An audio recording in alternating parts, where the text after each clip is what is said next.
లేడీస్కి కిచెన్లో main problem బొద్దింకలే కదండి. దానికి నేను హిట్ జెల్ వాడతాను.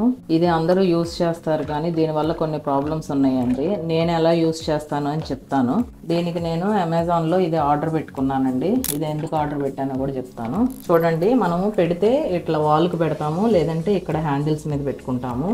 దానివల్ల ఏంటంటే హ్యాండిల్స్ తుప్పు వచ్చేస్తున్నాయి. క్లీనింగ్ కూడా చాలా కష్టంగా ఉంటుందండి. వాళ్ళకు కూడా మచ్చబడిపోతుంది అనమాట. అట్లీస్ట్ 6 monthsకి ఒకసారి మనం చేంజ్ చేసుకుంటూ ఉంటాం. దీన్ని క్లీనింగ్ కూడా కష్టం అవుతుంది.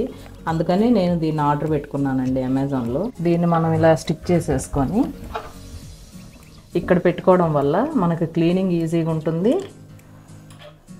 మనకి హ్యాండిల్స్ కూడా పాడవకుండా ఉంటాయండి.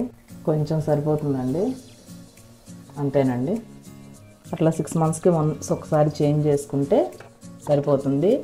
మెయిన్ ఏంటంటే కిచెన్లో న్యూస్ పేపర్స్ యూజ్ చేయొద్దు, అట్టపెట్టెలు ఉంచొద్దండి. వీలైతే ఇలాంటి షీట్స్ వాడటానికి చూడండి. నేను పెట్టి కూడా 5 years అవుతుంది. మా ఇంట్లో అసలు బొద్దింకలు ఉండవు. కేవలం ఈ చిన్న చిన్న టిప్స్ పాటించడం వల్ల మనకి కిచెన్ కానివ్వండి, ఇల్లు మొత్తం కానివ్వండి నీట్గా ఉంటుంది. ఈ మ్యాట్స్ యూజ్ చేయడానికి చూడండి. ఫ్లోర్ మ్యాట్స్ అంటే దొరుకుతాయండి. ఇవి నేను నియర్ బై షాప్లో తీసుకున్నాను. ఇలాంటి టిప్స్ మీకు మరిన్ని కావాలి అనుకుంటే మన ఛానల్ని సబ్స్క్రైబ్ చేయండి, లైక్ చేయండి, నచ్చితే షేర్ చేయండి.